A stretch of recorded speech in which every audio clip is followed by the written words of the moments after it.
નવી નવી રેસીપીઓ જોવા માટે મારી ચેનલ હર્ષા કુકિંગ ગુજરાતીને સબસ્ક્રાઇબ કરો અને લાઈક પણ આપો.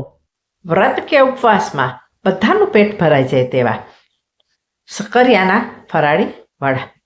આ વડા એટલા બધા કુરકુરા અને ટેસ્ટી અને સ્વાદિષ્ટ બને છે કે જોતાં જ ખાવાનું મન થઈ જાય. તો ચાલો બનાવવાનું શરૂ કરીએ આજની રેસીપી. શક્કરિયાના ફરાળી વડા બનાવવા માટે અહીં મેં 1 કપ મોરૈયો લીધો છે. હવે આ મોરૈયાને આપણે સરસ રીતે 2 થી 3 વખત પાણીમાં ધોઈ લેવાનો છે.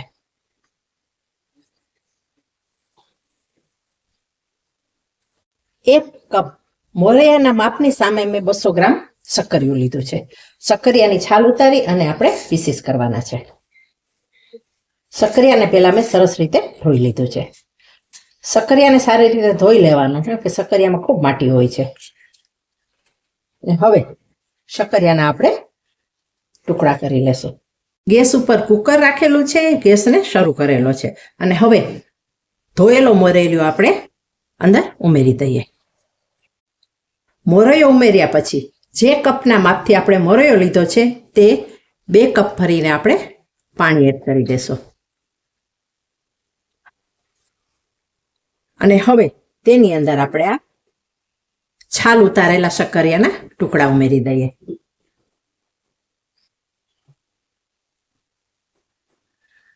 અને હવે કુકરની 2 વિસલ થઈ અને બંને વસ્તુને આપણે બફાવા દઈએ.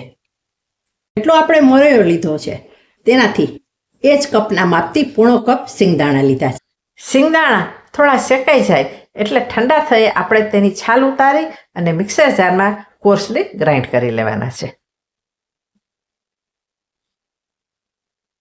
વડા સાથે ખાવા માટે આપણે ચટાકેદાર ફરાળી ચટણી બનાવી લઈએ. 1 ટેબલ સ્પૂન મેં શેકેલા સિંગદાણા લીધા છે. સિંગદાણાની છાલ મેં ઉતારી નથી. જો તમને પસંદ ના હોય તો છાલ તમે ઉતારી શકો છો. સિંગદાણાને શેકી લેવાના. 2 તીખા લીલા મરચા 4 નાના આદુના ટુકડા, અડધી ચમચી જીરું,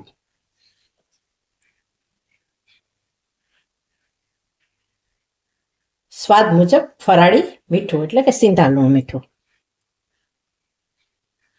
1 ટેબલ સ્પૂન નાળિયેરનો ભૂકો,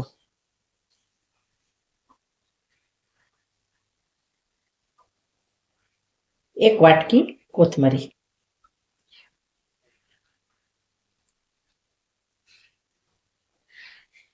અડધા લીંબુનો રસ ઉમેરી દઈએ, 1 ચમચી પાણી એડ કરી અને હવે આપણે પીસી લઈએ.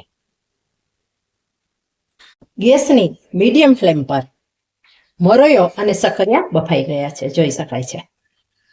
અને હવે આ મોરૈયો અને શક્કરિયાને આપણે બીજા વાસણમાં ટ્રાન્સફર કરી લઈએ.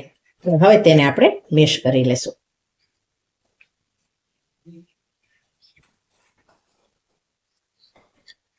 જો આ માપથી કરશો ને તો એકદમ સરસ રીતે બફાઈ પણ જશે અને પાણી પણ રહેશે નહીં.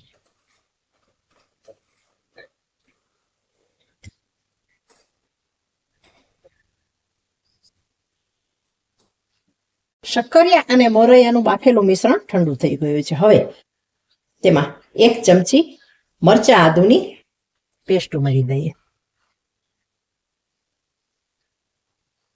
1 ટેબલ સ્પૂન સફેદ તલ, 1 ટીસ્પૂન કાશ્મીરી લાલ મરચાની ભૂકી ઉમેરીએ, અડધી ચમચી ગરમ મસાલો,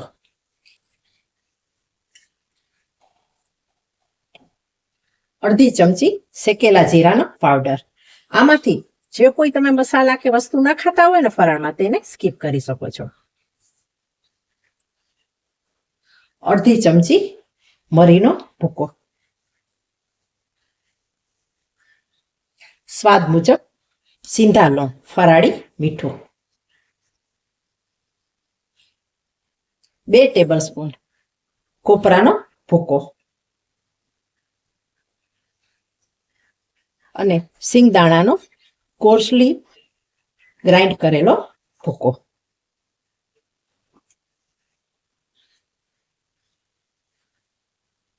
સમારેલી કોથમરી ઉમેરી દઈએ, અડધી વાટકી. સાથે અડધા લીંબુનો રસ ઉમેરી દઈએ. હવે આ બધી વસ્તુઓને આપણે સરસ રીતે મિક્સ કરી લઈએ. મિક્સ થઈ ગયા પછી હવે આપણે તેલવાળો હાથ કરી અને વડાનો શેપ આપી દેશું. તમે નાના મોટા જે સાઈઝના કરવા માંગતા હોય તેવા કરી શકો છો. જુઓ,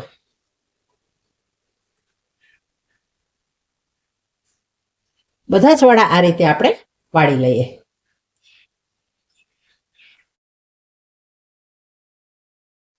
ફરાળી વડાને તળવા માટે કડાઈમાં મૂકેલું તેલ ગરમ થાય એટલે આપણે એક પછી એક વડા ઉમેરતા જઈએ અને તેને મીડિયમ ફ્લેમ પર તળતા જઈએ.